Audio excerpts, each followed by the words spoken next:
Lila qui est à côté de moi. Et puis il y a aussi, enfin il y en a ici des sans-abri qui sont là et qui attendent de pouvoir être logés dignement. Car il y en a marre de ces foyers pourris où on est contrôlé, où on doit rentrer à certaines heures, comme à l'internat, comme pour les gamins qui sont à l'internat. On les traite comme des enfants souvent, les sans-abri. Mais ce n'est pas des enfants, c'est des sans-abri, des adultes qui se retrouvent à la rue parce que le gouvernement, parce que les pouvoirs publics, parce que les maires aussi, ne les oublions pas, parce que les maires et les ministres du logement successivement restent inactifs, en tout cas pas suffisamment actifs pour faire en sorte que chacun soit logé dignement dans notre pays. On compte 300 000 sans-abri, mais en réalité, c'est beaucoup plus. C'est 300 000 qui sont hébergés, enfin 280. Mais c'est des dizaines de milliers qui sont cachés, on ne voit pas.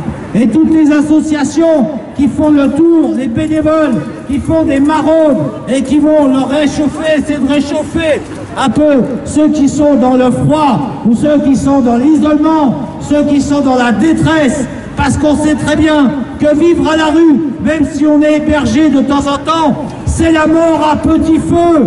On meurt tout doucement quand on est à la rue. Chaque jour qui passe, on perd un peu de sa vie.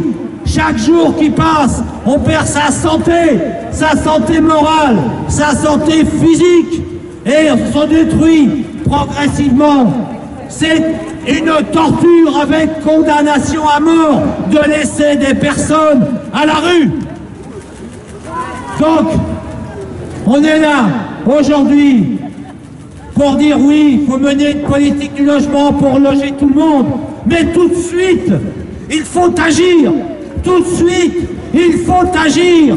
Notre pays compte 3 millions de logements vides. Jamais on a compté autant de logements vides dans notre pays. Et on a des lois.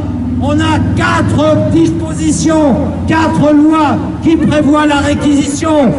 La première, la plus efficace, celle qui a été prise à une époque où on faisait des lois qui s'appliquaient, c'est l'ordonnance de 1945, celle qui a été mise en œuvre et promulguée par le général de Gaulle, les communistes, le gouvernement d'unité populaire, et qui était appliquée à 100 000 reprises dans notre pays, particulièrement à Paris et en Île-de-France. Eh bien, les derniers à l'avoir appliqué, c'est après l'occupation du 7 rue du Dragon, un peu plus loin, à Saint-Germain-des-Prés, à l'hiver, en décembre 94, avec l'abbé Pierre et le DAL, bien sûr, l'abbé Pierre, Léon Schwarzenberg, le professeur Albert Jacquard, Jacques Higelin, Josiane Balasco et tant d'autres qui ont apporté leur soutien, et des centaines de militants. On a occupé cet immeuble et Chirac a dit « Je réquisitionne sous la pression ». Il a réquisitionné 1000 logements. 1000 logements entre 95 et 96. Chirac.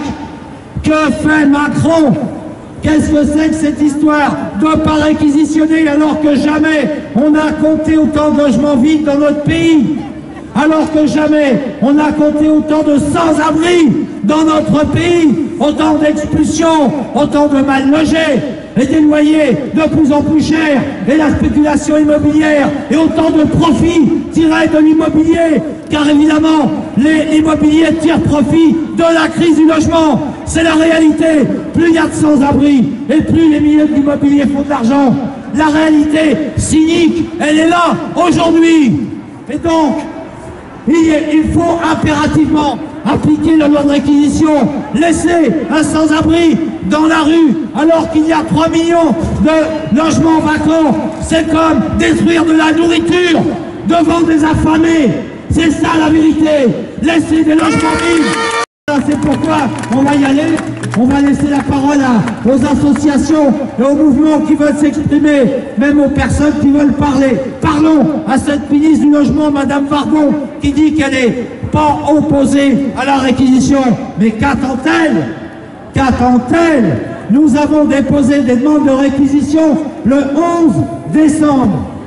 426 demandes de réquisition sur 7 immeubles vacants à Paris. 7 immeubles qui peuvent accueillir 1500, près de 1500 personnes.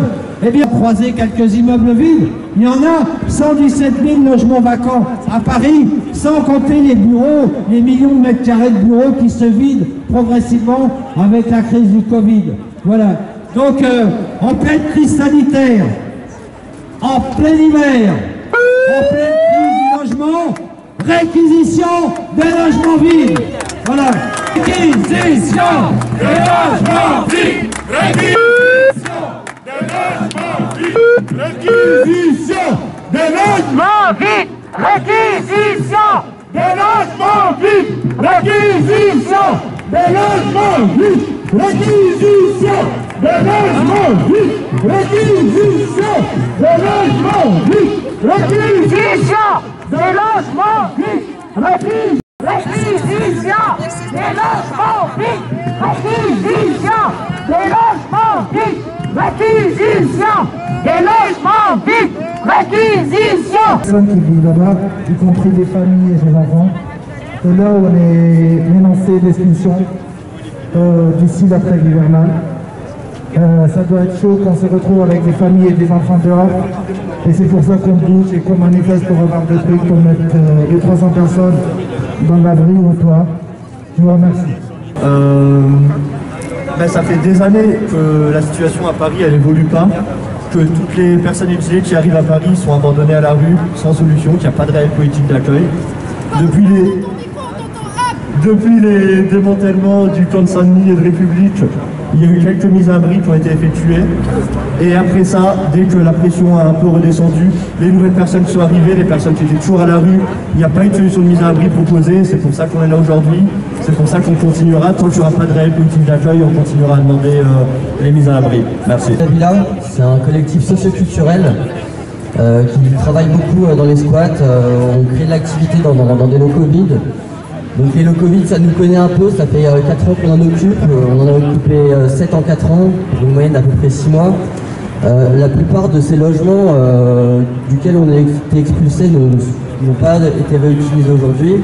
Le premier est toujours à l'abandon, on a subi une procédure d'expulsion rapide pour construire un supermarché en urgence, toujours rien à la place de ce bâtiment.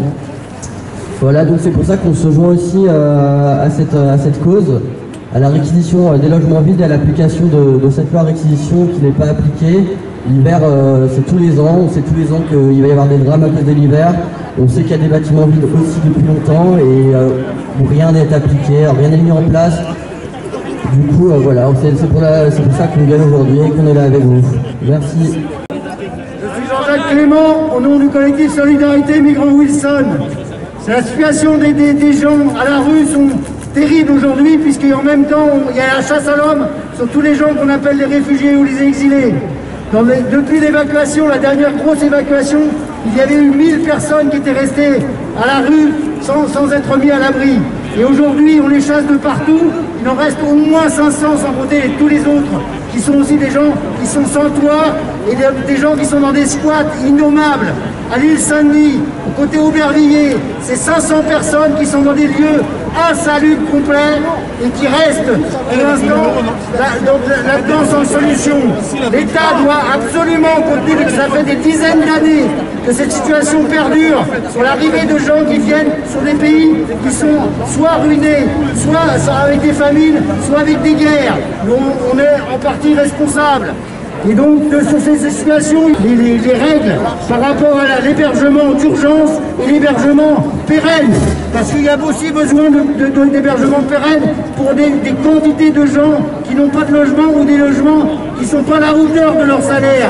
Il est aujourd'hui impossible pour des gens qui gagnent le SMIC de mettre 50% de leur salaire dans le loyer. Il faut qu'aujourd'hui on se mette une règle de 20% de ce qu'on gagne pour se loger. C'est la seule solution aujourd'hui. Et donc toutes les règles aujourd'hui qui fonctionnent dans le logement, c'est des choses aberrantes. Donc il faut de plus en plus être nombreux, sortir de chez soi pour venir se mobiliser et demander au ministère au gouvernement de changer la règle et de modifier ces situations qui sont inhumaines, et qui créent des maltraitances tous les jours. Donc on vous appelle à vous continuer à se mobiliser et à agrandir. Donc le collectif s'est rejoint l'ODAL sur ces luttes, puisque il n'y a pas de catégorie par rapport à ces situations-là. Avec papier et sans papier, il faut que tout le monde puisse être logé et vivre dignement.